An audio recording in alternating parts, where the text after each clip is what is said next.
The council chamber had no windows. It did not need them. The chamber was older than most stars in the outer arm, and the 5 beings inside it had long stopped caring about the view. They sat in a half-circle above a floor made of something that looked like glass and acted like memory. It recorded every word spoken in the room and held it, the way still water holds a reflection. The cartographer stood at the center and pulled up the file. A blue planet, 3rd rock from a yellow dwarf star. 1 moon, 1 species. The file was thick. 200 years of data, drone passes, intercepted signals, every war cataloged and sorted into clean numbers. He had read it twice. He did not feel the need for a 3rd time. Tier 0, he said. By every index. The room agreed before he finished the sentence. The arbiter leaned forward. He was the oldest one in the room, and the oldest one was always the one who spoke last and decided first. He looked at the projected image of the blue planet for a moment, the way a man looks at a door he is about to open, and then looked away. Population, he asked. 8 billion, the cartographer said. Distributed across 7 major landmasses. No unified government until 31 years ago, and even that is fragile. Internal conflict is a constant. They are still burning dead matter for energy in several regions. He paused. They have not left their own solar system. Resources? Significant. Iron, water, rare minerals in the outer crust. The moon is largely untouched. The merchant was already calculating. His fingers, all 12 of them, moved across a private screen in small, practiced motions. Standard annexation, the arbiter asked. Standard annexation, the cartographer confirmed. 90 days. Population relocation to 2 outer reserve systems. Resource extraction begins in the 1st quarter. The vote was called. 4 in favor. The younger voice did not raise a hand. The arbiter looked at him. The younger voice was the newest member of the council, appointed after the previous holder of that seat had retired into silence. He was not old. For his species, that meant he was still capable of being surprised by things. You abstain, the arbiter said. It was not a question. I abstain, the younger voice said. Noted. The arbiter moved on. The younger voice pulled up one file on his own private screen. Not the resource index. Not the population map. The conflict record. Every war the blue planet had fought in the last 300 years. The names of the wars meant nothing to him. The numbers did. He read them. Set the screen down. Said nothing. 6 months earlier, Yejin had been sitting in a basement in Seoul with 17 other people, 3 cold cups of coffee, and ran a signal that had no business being where it was. She had been working on it for 9 days before she told anyone what it was. Not because she was sure she was not sure, but because she needed to be the kind of sure that doesn't flinch when the room starts asking questions. On the 10th day, she walked into Daewon's office and put a folder on his desk and stood there with her hands in her pockets. Someone's been watching us, she said. A long time. This is a census form. Daewon looked at the folder. He had the face of a man who had seen disasters up close before, had walked through the middle of them with a clipboard, counting what was needed and where it needed to go. He did not panic. He picked up the folder. Automated? He asked. Yes, it doesn't know we received it. It's just collecting data, headcount, resources, infrastructure. And you're sure? I've been sure for 4 days, Yejin said. I wanted to be sure twice. Daewon read the folder. He read it the way he read everything, quickly, quietly, without expression. Then he closed it and looked at the ceiling for a moment, and then he looked back at her.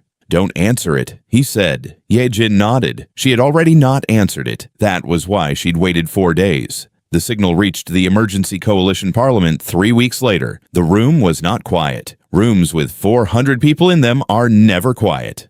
And rooms with 400 people who have just learned they are not alone in the universe are louder than most. But Daewon stood at the front and let the noise run until it ran out. And then he spoke in the flat, practiced voice of a man who had once stood in front of a refugee camp and told 8,000 people that help was 2 days away and meant it. We have time, he said. Not much, but some. We use it. Junho had been standing at the back of the room. He was not Parliament. He had come because Daewon had asked him to come, and when Daewon asked, Junho showed up. He was a lean man with short hair and a stillness about him that most people mistook for calm. It was not calm. It was just the place he lived. He listened to the whole session. He did not speak. On the transport back to the Jeju facility, he sat with Yejin and read the full translated text of the census signal twice. Then he looked out of the window. "They don't think we can read this," he said. "Why, no," Yejin said. "They think we're too early for that." "Good." He clicked his pen once, thinking. Then again, "Done. I want everything we have on their approach trajectory, whatever you can pull from the signal headers. Any technical data embedded in the transmission format, frequency, encoding, anything." Yejin was already writing it down. "And send them something back," Junho said. She looked at him. "The Geneva Conventions," he said. "All four. Full text. No message with it. Just send them the document." Yejin was quiet for a moment. Then she adjusted the small earpiece she always wore, a habit, a reflex, and looked back at her notes. "I'll format it tonight," she said. The council received the transmission 40 hours later. The merchant was confused. The cartographer was annoyed in the way that a man is annoyed when a door he expected to open easily does not move. The arbiter read the title of the document and set it aside. The younger voice asked for the full text. He read every article, every clause, every amendment. He sat with it for a long time. Then he pulled up the conflict record again, all those wars, all those numbers, and held both files open side by side on his screen. A species that made rules for the way it fought was a species that had been fighting long enough to think about it, long enough to argue about it, long enough to write it down and sign it, and break it, and rewrite it, and sign it again. He closed both files. He did not sleep that night. He was not sure the Tier 0 classification had ever been applied to anything like this before.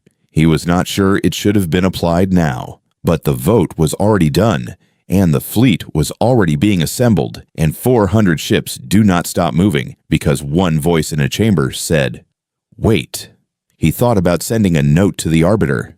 He opened the screen, typed 3 words, deleted them, closed the screen. Outside, in the dark between stars, the fleet moved toward the blue planet. Slow and certain, the way things move when they have never been wrong before. 400 ships dropping out of faster-than-light travel look like stars being born wrong. They arrive too bright and too fast, and then they stop. And the light stays, just sitting there above the Pacific, a second sky that nobody asked for. The warden watched the deployment from his command seat. He had done this 14 times. Different planets, different species, different amounts of noise before the quiet settled in. The pattern was always the same. They saw the fleet. They panicked. They sent someone to talk. The talking failed. Then it was over. 14 planets, 14 times, never longer than 60 days. He had brought 400 ships for a planet that didn't have one. He thought that was generous. Yejin was the first human voice the fleet heard. She had been awake for 31 hours preparing the transmission. Not the words. The words were simple. It was the language that took time. 6 months of embedded data pulled from the census signal, every phonetic pattern reverse-engineered through a process that her team called translation and she privately called surgery. When she finally spoke into the microphone, she spoke in the warden's own language, without an accent, and without a pause, without a mistake. The warden stopped what he was doing. His translator confirmed the words were correct. He asked it to confirm again. It did. The message was short.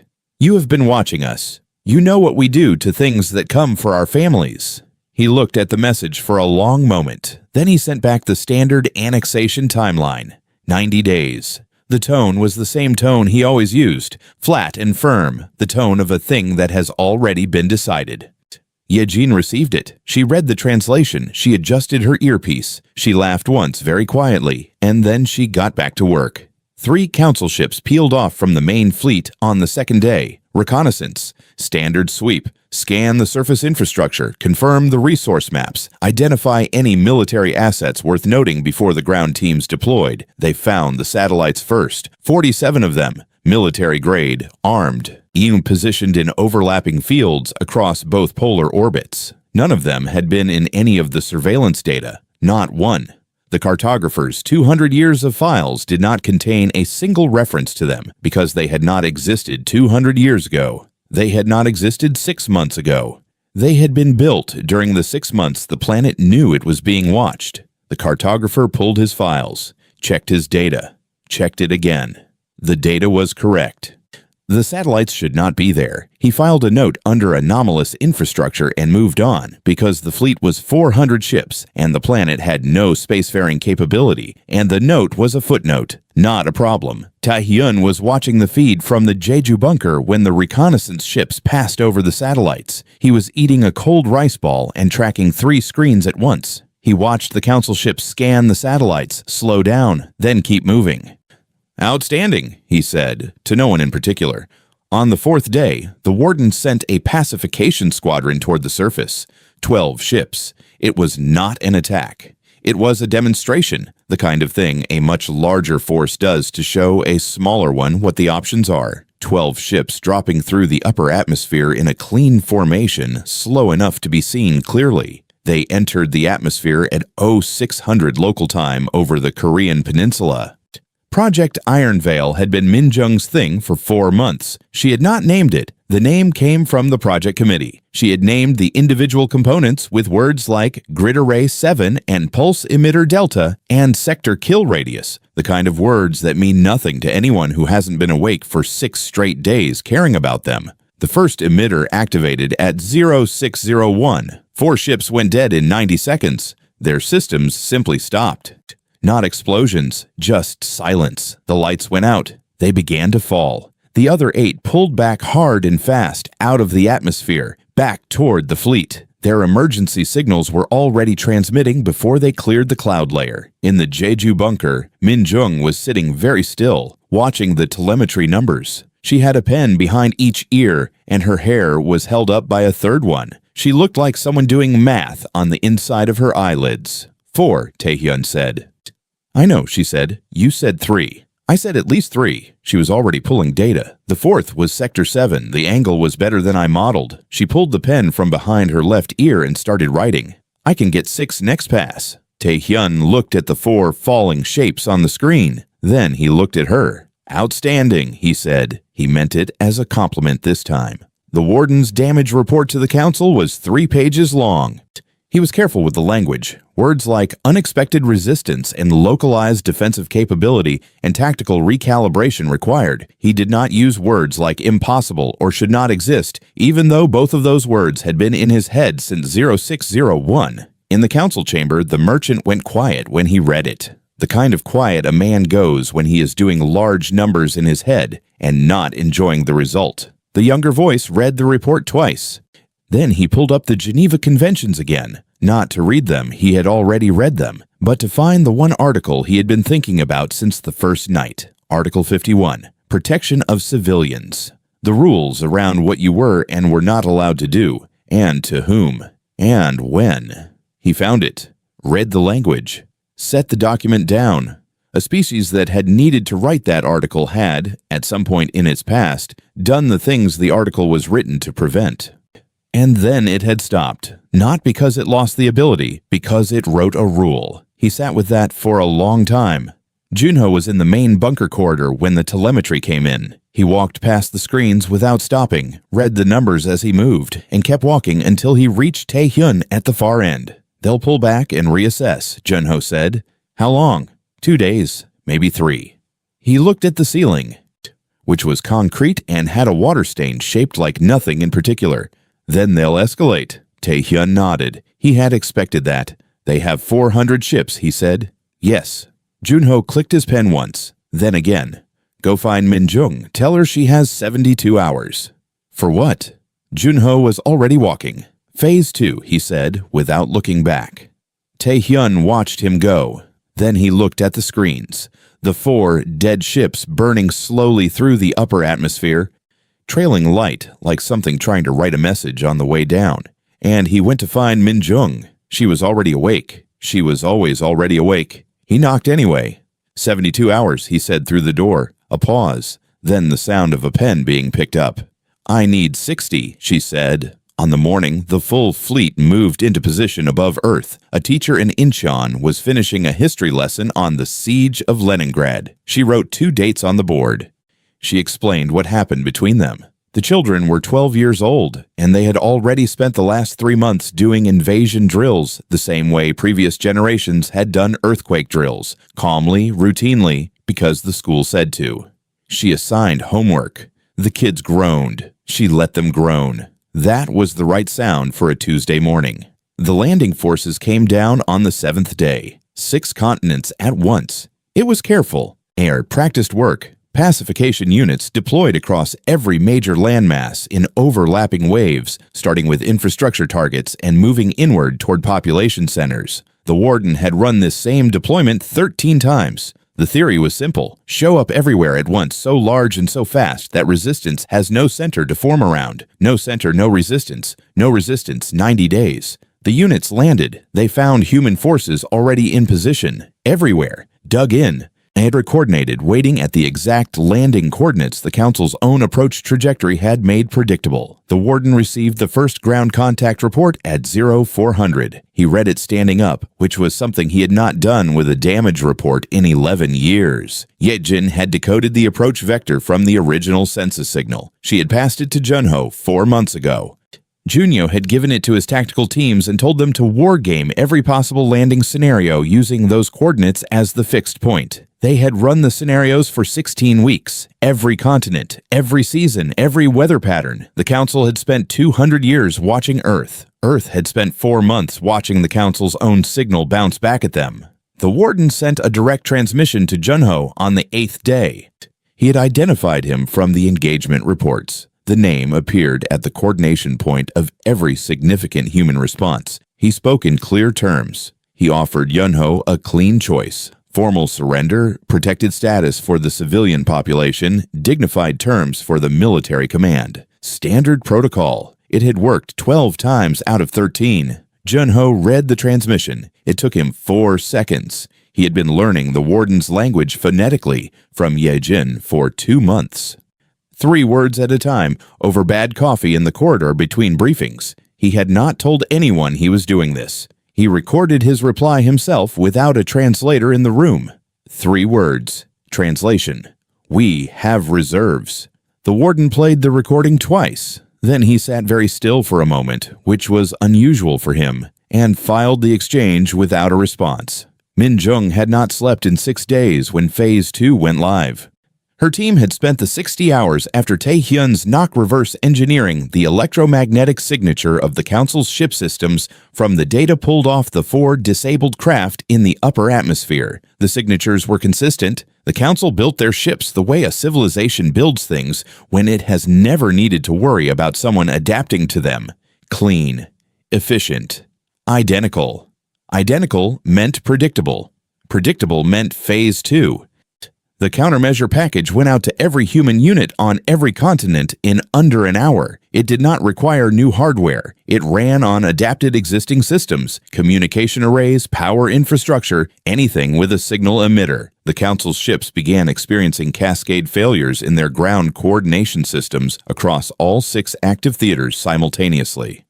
Minjung was sitting at a desk with 2 cold cups of tea and a pen behind each ear when the confirmation data started coming in. She looked at the numbers. She did not celebrate. She pulled the pen from behind her left ear and started writing the Phase 3 documentation because there would need to be a Phase 3 and someone needed to start now. In the Namsan underground corridor, Taehyun was in a firefight. The corridor was narrow and the light was bad, and the Council's ground units were better equipped than anything he had trained against. They moved efficiently and communicated fast, and they did not panic. He respected that, professionally, from behind a concrete support column, while someone on his left was reloading and someone on his right was doing something with a signal jammer that he hoped was working. He was terrified. He had learned, a long time ago, that the right response to terror was to be very loud in his own head because noise covered the other thing. So he kept moving and kept talking and kept his sector clear. And when the Phase 2 cascade hit the unit he was facing and their coordination dropped for 43 seconds, he did what Junho had told him to do. When a gap opened, he took the gap. Later, when it was over for the day and he was sitting against the corridor wall eating something out of a packet, someone asked if he was all right. "Outstanding," he said. He was shaking slightly. Yejin was not on the ground. She was in a transport moving between facilities, transmitting a live feed on the Council's open frequency. Everything. The satellites. Phase 2. The resistance on all 6 continents. The school in Incheon that was still giving homework. She was not transmitting it for the Council. She was transmitting it for everyone else who was listening on that frequency, and she knew from the signal traffic that 14 other spacefaring civilizations were listening. She had known for 3 weeks. She had told Daewin. Daewin had told her to keep broadcasting. Let the galaxy see it. Let them write it down. She adjusted her earpiece and kept transmitting. Day 19. 61 ships. That was the Warden's count. Not from the surface-to-orbit weapons Earth didn't have.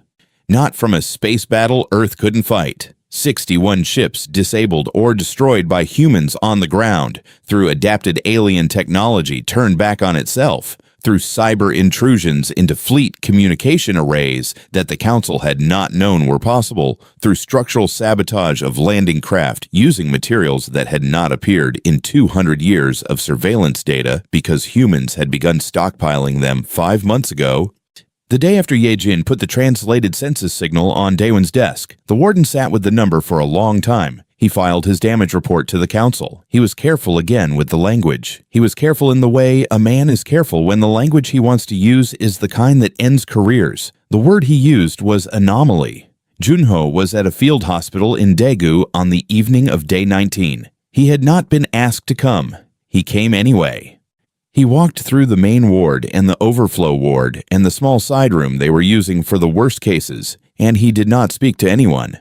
There was nothing to say that the room didn't already know. He was not the kind of man who filled silence with words it didn't need. He stood in the main ward for a while. He had his pen in his hand. He did not click it. He held it. Then he walked back out into the night and got in the transport and did not speak for the drive back. Tai-hyun, who was driving, did not ask him anything. Some silences you don't fill. In the council chamber, the Arbiter received the Day 19 report and called an emergency session. The merchant read the ship count and went through 5 stages of something that, in his species, functioned like grief, but came out looking like rapid financial planning. The cartographer said the data was still correct, that Earth was still Tier 0. He said this twice. He was arguing with someone, but the only person in the room with him was himself. The younger voice said nothing during the session. After it ended, he walked to the chamber's record terminal and filed a formal request. Emergency dialogue.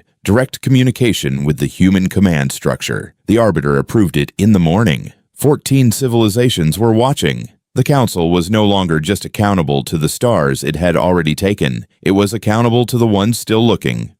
The Council's diplomatic ship was white, not painted white, made of something that was white all the way through, the way bone is white. It came down slow and clean over the south coast of Jeju Island on a clear morning, and it landed in the field that Junho's people had prepared for it, which was flat and open and had clear sight lines in all 4 directions. Ye-Jin watched it from the bunker doorway. She adjusted her earpiece. She did not laugh. The Arbiter had sent 3 of the 5. Himself, the merchant, and an aide whose function was to record everything and say nothing. The Warden attended by screen. His fleet was still in orbit, and he could not leave the command seat. The younger voice had asked to come in person. The Arbiter had said yes before the question finished. The room they used was a conference room on the 2nd level of the Jeju facility. It had a long table, standard chairs, a window that looked out at the field, and a coffee maker in the corner that Tai-hyun had put there because he believed strongly in the coffee maker as a diplomatic tool. He had made 2 pots and left them on the counter and stood outside the door, which was as far inside the room as his rank permitted him to be. Daewin sat at the center of the human side of the table. Ye-Jin sat to his left. 2 coalition military advisors sat to his right. The chairs at both ends of the table were empty. The Arbiter sat across from Daewon. He was larger than a human, with the measured, deliberate movements of something that had been in charge of rooms for a very long time. He folded his hands on the table, a gesture that his species used to signal sincerity, and looked at Daewin the way a doctor looks at a patient he expects to be reasonable. "We recognize," the Arbiter said through the translation device on the table, "that the opening phase of this engagement has been more difficult than anticipated." Ye-Jin translated for Daewon. She did it accurately. She also, with a small movement of her eyes, communicated the part that the translation device had softened. That more difficult than anticipated was the diplomatic version of "we were not prepared for this," which was the diplomatic version of something the Arbiter would not say out loud. Daewon nodded. He listened to the Arbiter's full opening. The terms, the offer, the framing. Earth would retain its population. Resources shared 60-40. Council's favor. Earth would be designated a protected world, which the arbiter explained was a category that came with certain rights and certain securities, and the implication, not stated directly, that protected worlds did not get invaded again once they accepted the designation. The merchant had pre-drafted the trade agreements. He placed them on the table with the efficiency of a man who had done this before and expected to be done quickly. Ye-Jin translated all of it, every word. She was very good at her job. When the arbiter finished, the room was quiet. Daewon looked at the trade agreements for a moment. Then he looked at the arbiter. Then he reached down, opened the bag at his feet, and placed a folder on the table. "Our terms," he said. The folder was 41 pages.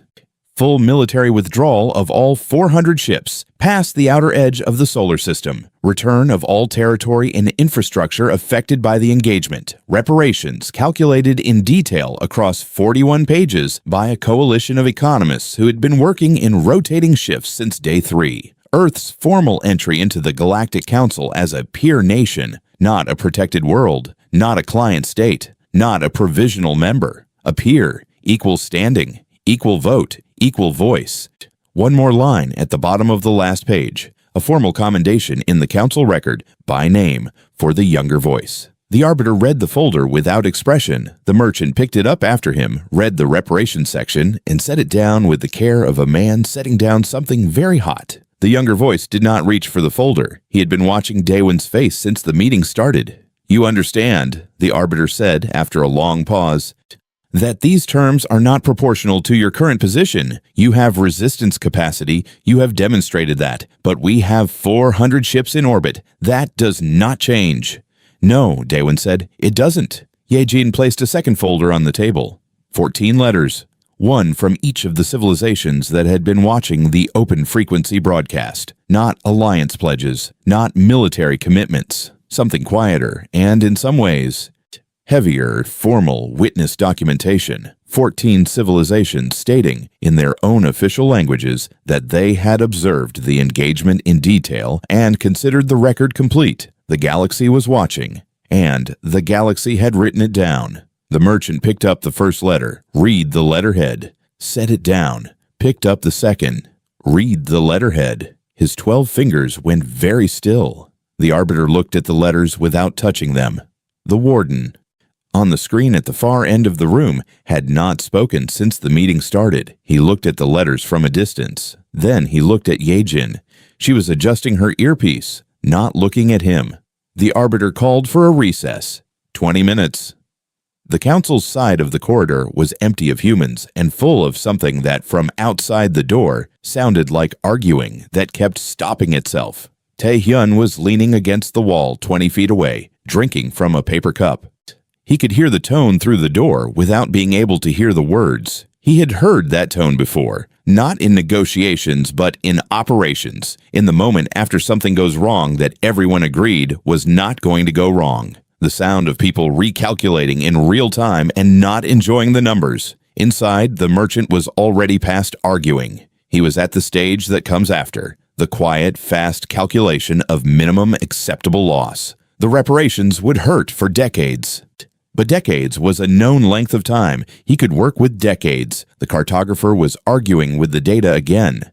The data was still correct, he said. Tier 0 by every index. He was right. He was also standing in a building on a planet that had disabled 61 of his fleet's ships without a single spacecraft of its own, which was a thing the data had not predicted, which meant the data was missing something, which meant the index was missing something, which meant he had been wrong in a way that did not fit inside the word wrong, and he did not yet have a different word for it. The warden said nothing during the recess. The younger voice said only, "I told you." 3 words. Then he stood by the window and looked at the field outside where the white ship had landed and said nothing else. The arbiter stood at the center of the room. He was the most powerful single voice in the known galaxy. He had approved the Tier 0 directive. He had approved the fleet deployment. He had approved the escalation. Every step had been his, and every step had been unanimous -1, and he had noted the one abstention and moved on. He thought about that now. He had not thought about it before. They came back to the table. Junho was sitting at the far end of the room when they returned. He had not been there during the first session. Nobody had told him to come. He had come anyway and sat down at the empty chair at the end of the table and placed his hands flat on the surface in front of him and said nothing. He had a pen in his right hand. The warden saw him on the screen. He recognized the name from the engagement reports. Now he had a face. It was a calm face, very still. The kind of still that is not rest, the kind that is something else entirely, something that has been settled for a long time and doesn't need to announce itself. The arbiter looked at Junho. "Do you have a statement?" he asked. Junho looked back at him. Click, click. "We're ready to keep going if you are," he said. The arbiter looked at him for a moment longer than he had looked at anything else in the meeting. Then he turned back to Daewon. "The withdrawal timeline," he said. "Discuss the withdrawal timeline." Yejin was already writing. The last council ship cleared the outer edge of the solar system on a Wednesday. Tae-yun was watching the tracking screen in the Jeju bunker with a cold cup of coffee and both feet up on the desk. He watched the signal marker move past the boundary line, slow and steady, and then it crossed the threshold and the system logged it with a small chime that was embarrassingly quiet for what it meant. He watched the screen for another few seconds. "Outstanding," he said. He meant it. No other meaning. Just the word doing exactly what it was supposed to do for the first time since he had started using it. He finished the coffee. It was bad. He didn't care. In the council chamber, the first thing the arbiter did was suspend the Tier 0 classification system. Not reform it. Suspend it. Pending full review. The cartographer's work, 200 years of it, 14 successful annexations.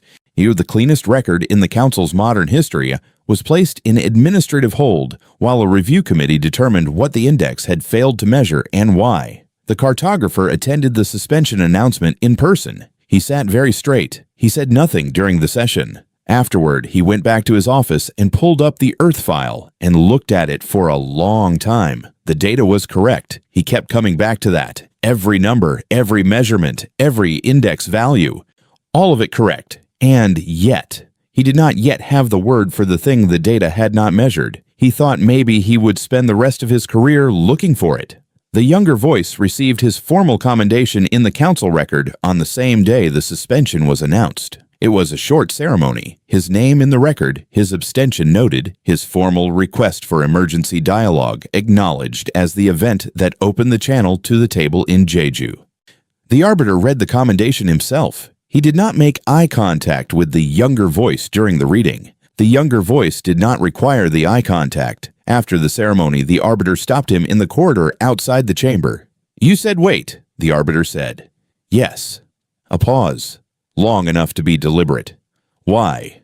The younger voice thought about the two files he had held open side by side on his screen that first night, the conflict record and the Geneva Conventions. All those wars, all those rules written after all those wars. Because they knew what they were, he said.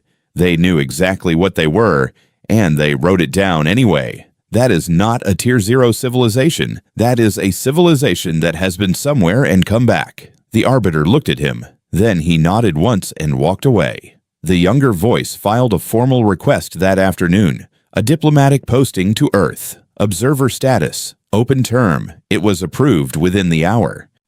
The merchant's reparations calls with Yijin's division began on a Thursday and continued every Thursday for the next 3 months. He found her professionally unpleasant in the way that extremely competent people are unpleasant. She had read every prior council trade agreement. She had the numbers memorized, and she never accepted the first version of anything. He developed a grudging respect for her that he would not have called respect if you asked him. He would have called it a fair opponent, which, for him, was the same thing. The reparations were going to hurt for a long time. He had already built the cost into the next 7 budget cycles and was working on the 8th. It was a known pain, and known pain was manageable. He was good at managing things. What he was less good at was the feeling he had every Thursday morning before the call. A small, quiet thing. Not quite dread, not quite embarrassment. The feeling of a man who had voted yes on something he should have thought about longer. He never mentioned this to anyone. Minjung slept for 11 hours on the day the last ship left. Tae-yun stood outside the door to her quarters and made sure no one knocked. He did this for the full 11 hours. When she came out, she had both pens still behind her ears from the night before. She looked at him. "Why are you standing there?" she asked. "No reason," he said.